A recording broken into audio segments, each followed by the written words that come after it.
देखो इस क्वेश्चन में बोला है कि हमारे पास एक रॉड है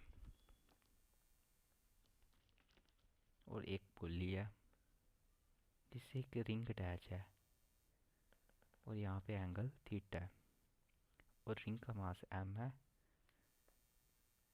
और इसी रिंग से एक स्ट्रिंग भी अटैच है जिससे एक m मास का बॉक्स लटका हुआ है।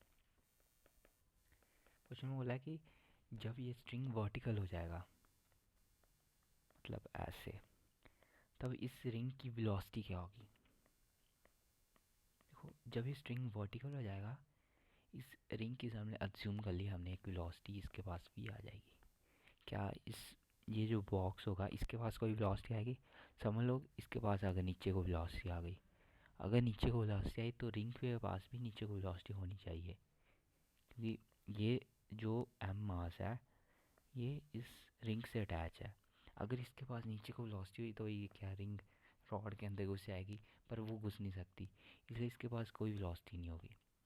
सिर्फ हमारे पास जो भी वेलोसिटी होगी वो रिंग के पास ही होगी। और इधर बोला है कि इसकी वेलोसिटी क्या होगी। जब भी मैकेनिक्स के क्वेश्चन में हमें वेलोसिटी के बारे में पूछा जाता है, हम maximum time work energy theorem का ही इस्तेमाल करते हैं। तो इधर भी हम वर्क एनर्जी थ्योरम का इस्तेमाल करेंगे। हमारे पास ये एच है, तो वर्क एनर्जी थ्योरम बोलती है work done by non conservative force plus work done by conservative force plus work done by external force equals to change in kinetic energy. तो कंजर्वेटिव फोर्स क्या है, ग्रेविटी, और कोई force लग नहीं रही है। तो ग्रेविटी ने किस पे काम किया है, सिर्फ इस बॉक्स पे काम किया है, रिंग पे नहीं किया, क्योंकि रिंग अपने हॉरिजॉन्टल प्लेन में ही है।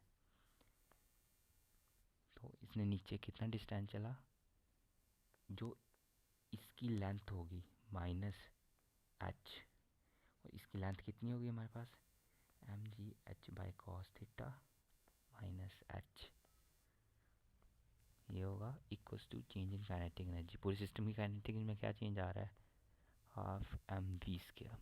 ठीक है, इसको सॉल्व किया और थीटा हमारे पास 60 डिग्री है,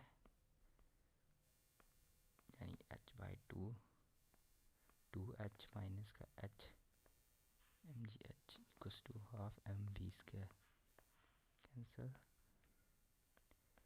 2gh equals to v square, v equals to under root का 2gh। Answer second option.